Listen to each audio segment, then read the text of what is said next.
नमस्कार, स्वागत है हमारे झारखंड न्यूज में। चलिए देखते हैं झारखंड के फटाफट ताज़ा खबरों को। आप न्यूज को झारखंड के किस क्षेत्र से देख रहे हैं, हमें कमेंट में अवश्य बताएं। साथ ही खबरों का अपडेट पाने के लिए हमारे चैनल को जरूर सब्सक्राइब करें और साथ ही बेल आइकन को प्रेस करें। तो चलिए बढ़ते हैं खबरों की ओर।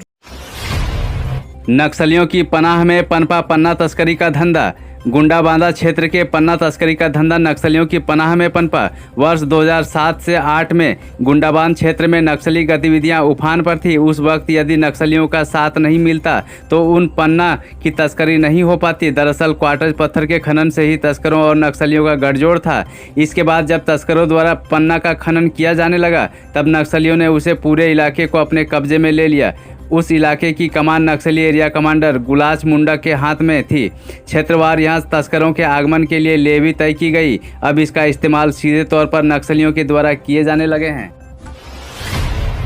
अमृत महोत्सव में ग्रामीणों को मिली विविध जानकारी। राष्ट्रीय विधिक सेवा प्राधिकरण, नई दिल्ली, न्याय विभाग मंत्रालय, भारत सरकार के संयुक्त तत्वाधान में आज़ादी के 75वें अमृत उत्सव में खुट्टीपानी प्रखंड के दोपाई पंचायत भवन में एक शिविर का आयोजन किया गया।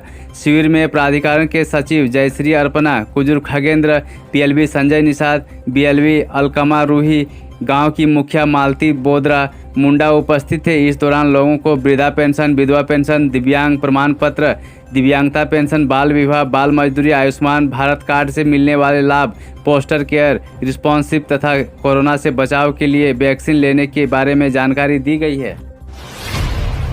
झारखंड आरजेडी में जान फूंकने की तैयारी। 2 दिवसीय दौरे पर रांची आ रहे हैं तेजस्वी यादव।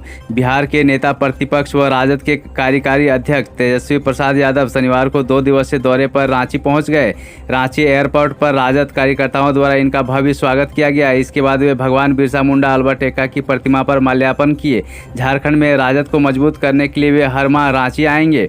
बताया जा रहा है कि जब वे शनिवार को दोपहर 3:30 बजे पटना से रांची स्थित बिरसा मुंडा एयरपोर्ट पहुंचे, राजद कार्यकर्ताओं द्वारा इनका भव्य स्वागत किया गया। इसके बाद वे भगवान बिरसा मुंडा, अल्बर्ट एक्का, कर्पूरी ठाकुर की प्रतिमाओं पर माल्यार्पण किए।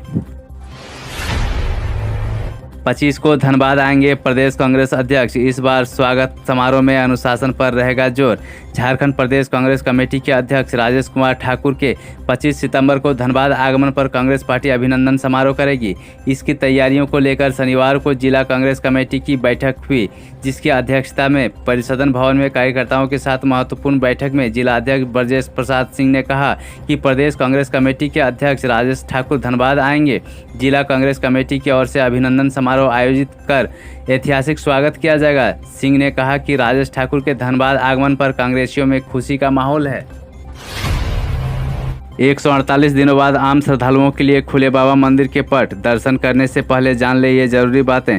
झारखंड सरकार ने शर्तों के साथ धार्मिक स्थल खोलने की अनुमति दे दी है। इसी कड़ी में शनिवार को राज्य के सबसे प्रसिद्ध धार्मिक स्थल में से एक बाबा मंदिर का पट खुल गया है। श्रद्धालुओं के लिए 148 दिनों बाद खुला यह पट। सुबह में जैसे ही मंदिर के दरवाजे खोले गए, लोगों के चेहरे पर मुस्कान आ गई और बाबा भोलेनाथ के जलाभिषेक और पूजा अर्चना के लिए भीड़ उमड़ पड़ी। गौरतलब है कि कोरोना के बढ़ते संक्रमण की वजह से मंदिर बंद थे। झारखंड के सीएम हेमंत सोरेन बोले, कर्मा पर अपनी सभ्यता, संस्कृति और समृद्धि बनाने का ले संकल्प। रांची विमेंस कॉलेज आदिवासी छात्रावास परिसर में प्रकृति पर्व कर्मा के अवसर पर समारोह का आयोजन किया गया। इस मौके पर उपस्थित झारखंड के मुख्यमंत्री हेमंत सोरेन ने कहा कि पर्व यह समृद्धि और परंपरा, सभ्यता और संस्कृति को अक्षुण्ण रखने का प्रतीक है। हम इस पर्व के माध्यम से अपनी सभ्यता और संस्कृति को मजबूत बनाने का संकल्प लें। उन्होंने कहा कि कर्मा सिर्फ त्यौहार मात्र नहीं है, बल्कि यह कई संदेश भी देता है। ये पर्व मानव जीवन का प्रकृति से अटूट लगाव को भी दर्शाता है। सदियों से मानव सभ्यता और प्रकृति के बीच में समन्वय को बताता है। जिले के 42 केंद्रों पर आज होगी जेपीएससी की परीक्षा, तैयारी पूरी। जिला के 42 केंद्रों पर रविवार को झारखंड लोक सेवा आयोग जेपीएससी की प्रारंभिक परीक्षा ली जाएगी। परीक्षा को लेकर सारी आवश्यक तैयारियां पूरी कर ली गई है। प्रारंभिक परीक्षा को 2 पालियों में संपन्न होगी। पहली पाली 10 बजे से लेकर 12 बजे तक चलेगी, जबकि दूसरी पाली 2 बजे से 4 बजे तक चलेगी। शनिवार को उपायुक्त अंजलि यादव व पुलिस अधीक्षक राकेश रंजन ने जूम ऐप के माध्यम से निष्पक्ष एवं कदाचार मुक्त परीक्षा के आयोजन को लेकर सभी प्रतिनियुक्त मजिस्ट्रेट, केंद्राधीक्षक समेत अन्य पदाधिकारियों को कई आवश्यक दिशा निर्देश भी दिए हैं। झारखंड में दर्दनाक हादसा, करमडाली विसर्जन के दौरान 7 बच्चियों की तालाब में डूबने से मौत। सीएम हेमंत ने जताया दुख। झारखंड के लातेहार जिले के शेरगढ़ गांव में शनिवार को करमडाली विसर्जन के दौरान तालाब में डूबने से 7 बच्चियों की मौत हो गई। घटना पर मुख्यमंत्री हेमंत सोरेन ने दुख व्यक्त किया है। मुख्यमंत्री ने परमात्मा से दिवंगत आत्माओं को शांति प्रदान कर शोक संतप्त परिवारों को दुख की घड़ी को सहन करने की शक्ति देने की प्रार्थना की है। घटना के संबंध में मिली जानकारी के अनुसार बालूमाथ थाना क्षेत्र के शेरगढ़ गाँव की 10 बच्चियां करमडाली विसर्जन के लिए गई थी। इसमें 7 बच्चियों की तालाब में डूबने से मौत हो गई। झारखंड के 7 बच्चों को तमिलनाडु से रेस्क्यू किया गया। 1 महीने से नाबालिगों का किया जा रहा था शोषण। ठेकेदार सेंटिंग लगवाने का कराते थे काम। झारखंड के 7 नाबालिग बच्चों को शनिवार को सुरक्षित तमिलनाडु से रांची लाया गया। यहां से इन्हें इनके घर तक चतरा और पलामू भेज दिया गया। इससे पहले रांची स्टेशन पर बच्चों को उनके परिजनों को सौंपा गया। साथ ही उन्हें इनके घर तक पहुंचाने की भी व्यवस्था की गई। बच्चों ने बताया कि इन्हें ठेकेदार दिगन भुइया ने 23 अगस्त 2021 को तमिलनाडु लेकर गया था। वहाँ सत्यमूर्ति नामक कंपनी दिव्या अपार्टमेंट में काम में लगा दिया। वहाँ इन बच्चों का शोषण शुरू हो गया। रांची रेलवे स्टेशन पर स्वच्छता अभियान चलाया। रांची रेल मंडल की ओर से शनिवार को रांची रेलवे स्टेशन परिसर में स्वच्छता अभियान चलाया गया।